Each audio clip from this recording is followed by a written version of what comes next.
Assalamualaikum warahmatullahi wabarakatuh.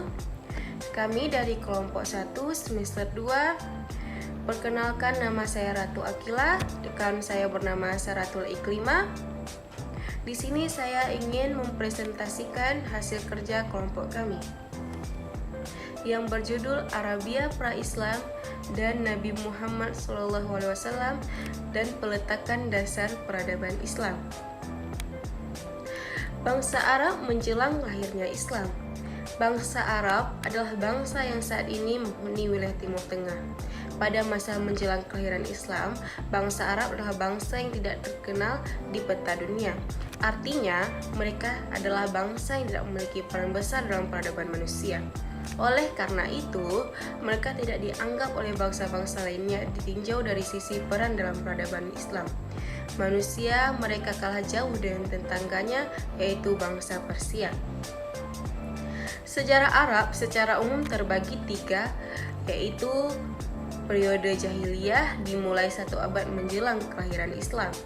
Periode Islam dimulai sejak kelahiran Islam sampai sekarang. Periode Sabah Himyar berakhir pada awal abad ke-6 Masehi. 1. Keyakinan masyarakat Arab pra-Islam dan kedudukan Ka'bah. Agama orang Arab pra-Islam adalah paganisme, Yahudi, Kristen. Paganisme atau menyembah berhala merupakan agama mayoritas Arab pra-Islam. Terdapat 3 berhala besar yang disembah orang Arab. Yang pertama, Uzza, Lata, dan Manat. Selain ketiga berhala tersebut, lebih daripada 300-an lebih berhala yang diletakkan di sekitar Ka'bah. Berhala-berhala tersebut dibuat oleh mereka sesuai dengan kepentingan dan tujuan hidup mereka. Yang kedua, kehidupan bangsa Arab pra-Islam. Bangsa Arab pra-Islam hidup dengan berternak, berdagang. Berternak identik dengan orang Arab pedalaman dan berdagang identik dengan orang Arab perkotaan.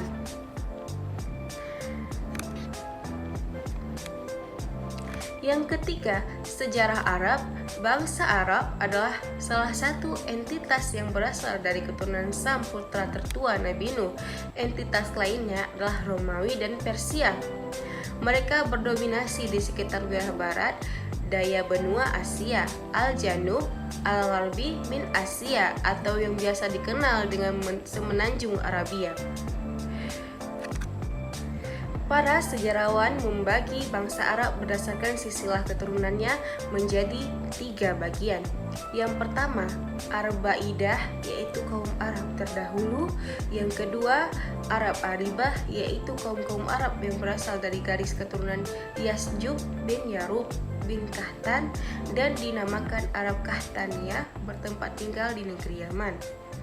Yang ketiga, Arab Ustaribah, yaitu kaum Arab yang berasal dari garis keturunan Ismail dan dinamakan Arab Adnaniyah. Kakek mereka yang teratas adalah Nabi Ibrahim alaihissalam yang berasal dari suatu wilayah di tepi barat sungai Efrat dekat Kufah atau Irak. Nabi Muhammad, beliau adalah seorang yang sangat penyabar.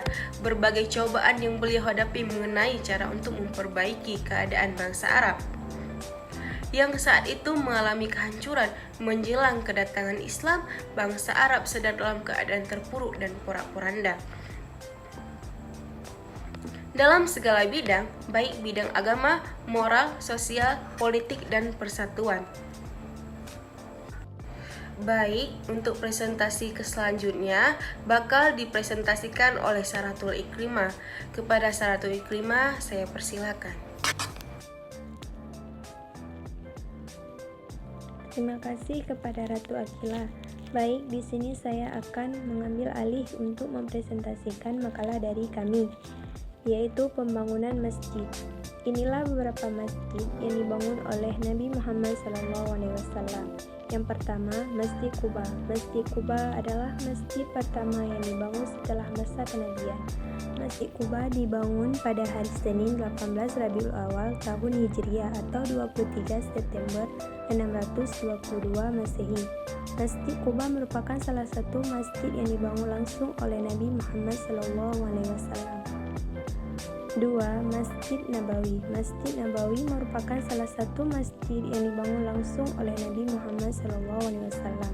Masjid ini dibangun di kota Madinah pada bulan Rabiul Awal tahun pertama Hijriah atau bertepatan pada bulan September 552 Masehi.